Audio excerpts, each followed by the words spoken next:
Bismillahirrahmanirrahim. Class second year. Assalamu alaikum. I am Sir Yasir, your computer science teacher.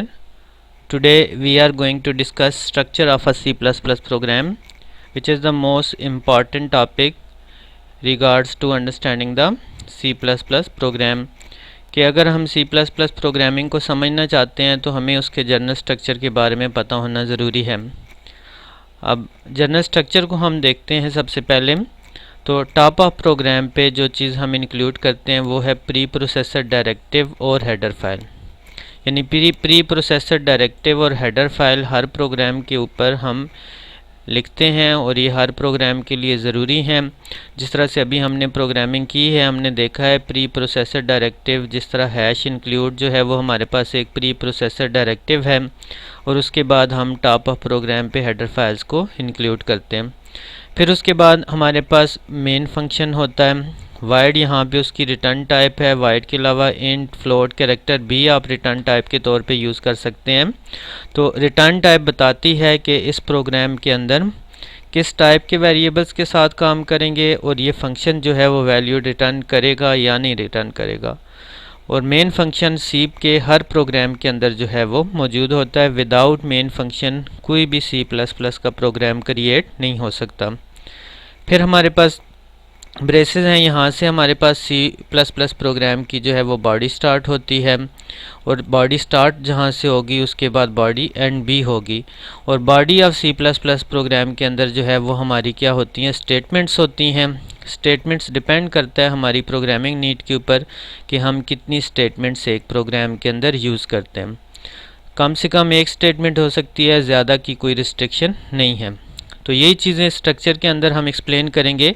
Each C++ program has 3 main components: pre processor directives, main function and C++ statements. तो ये 3 components हैं जो किसी भी C++ programme के अंदर होते हैं। वन बाय वन इन्हें डिस्कस करते हैं। सबसे पहले हमारे पास pre processor directive.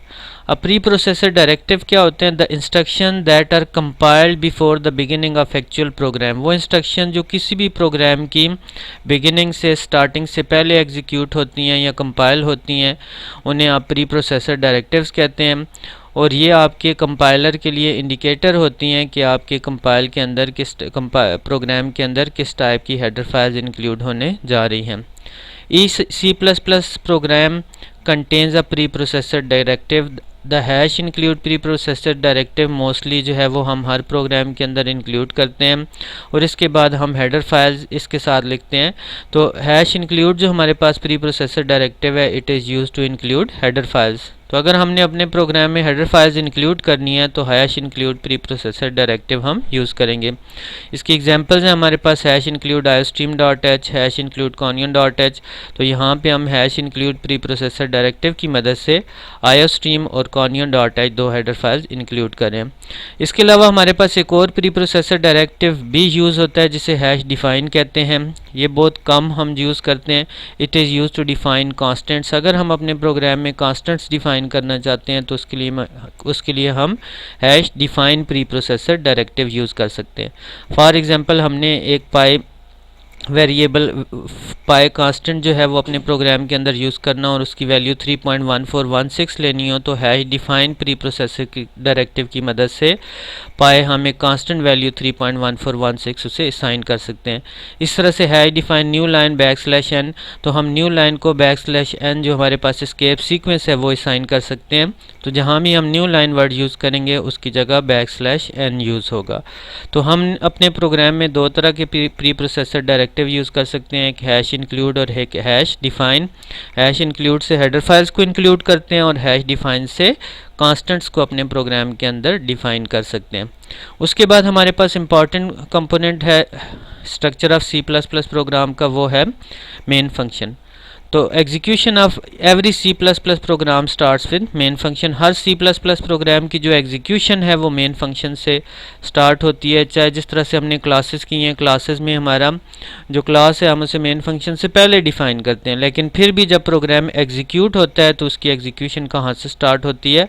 Main function से होती है। अब ये हमारे पास मेन फंक्शन की एक एग्जाम्पल है जिसमें हम मेन फंक्शन के अंदर जो है वो स्टेटमेंट्स रख सकते हैं। डिपेंड करता है हमारी प्रोग्रामिंग रिक्वायरमेंट पे कि हम कितनी स्टेटमेंट्स रखते हैं। मेन फंक्शन के नीचे उसकी बॉडी होती है और बॉडी के अंदर उसकी क्या होती हैं, स्टेटमेंट्स होती है। और मेन फंक्शन की टाइप हम अपनी रिक्वायरमेंट के मुताबिक ले सकते हैं। तो हम मेन फंक्शन के अंदर जो है वो अपनी प्रोग्रामिंग रिक्वायरमेंट के मुताबिक स्टेटमेंट्स लिखते हैं, और अगर हम अपने प्रोग्राम में मेन फंक्शन नहीं इंक्लूड करेंगे तो कंपाइलर जो है वो एरर मैसेज जनरेट करेगा। उसके बाद थर्ड और लास्ट कंपोनेंट है general structure of C plus plus program का, वो है सी प्लस प्लस स्टेटमेंट्स। तो C plus plus statements are included in braces, हम ब्रेसेस के अंदर इन्हें इंक्लूड करते हैं और ये मेन फंक्शन की बॉडी के अंदर होती हैं। And every C plus plus statements end with semicolon या स्टेटमेंट टर्मिनेटर। तो हम हर स्टेटमेंट के एंड पे सेमीकॉलन या स्टेटमेंट टर्मिनेटर यूज़ करते हैं, विच इंडिकेट कि यहाँ पे हमारी स्टेटमेंट क्या हो गई है, एंड हो गई है। फिर C plus plus is a case sensitive language. अब केस सेंसिटिव लैंग्वेजेस वो लैंग्वेजेस होती हैं जो अपर केस और लोअर केस को डिफरेंट कंसिडर करती हैं। यानी हम अगर अपर केस में सी आउट लिखेंगे और लोअर केस में सी आउट लिखेंगे तो सी प्लस प्लस कंपाइलर इन्हें सेम कीवर्ड कंसिडर नहीं करेगा बल्कि डिफरेंट कंसिडर करेगा। यूजुअली जो हमारी प्रोग्रामिंग स्टेटमेंट्स हैं वो लोअर केस के अंदर लिखी जाती हैं और जितने भी कीवर्ड्स हैं वो आपके सारे के सारे लोअर केस के अंदर होते हैं, लेकिन मैसेज वगैरह हम अपर केस के अंदर जो है वो लिख सकते हैं। फॉर एग्जांपल ये हमारे पास एक स्टेटमेंट है सी आउट पाकिस्तान जिंदाबाद। अब इस स्टेटमेंट के अंदर सी आउट हमारे पास कीवर्ड है तो वो हमने लोअर केस के अंदर लिखा, और पाकिस्तान जिंदाबाद हमारे पास मैसेज था तो वो हमने अपर केस के अंदर लिखा।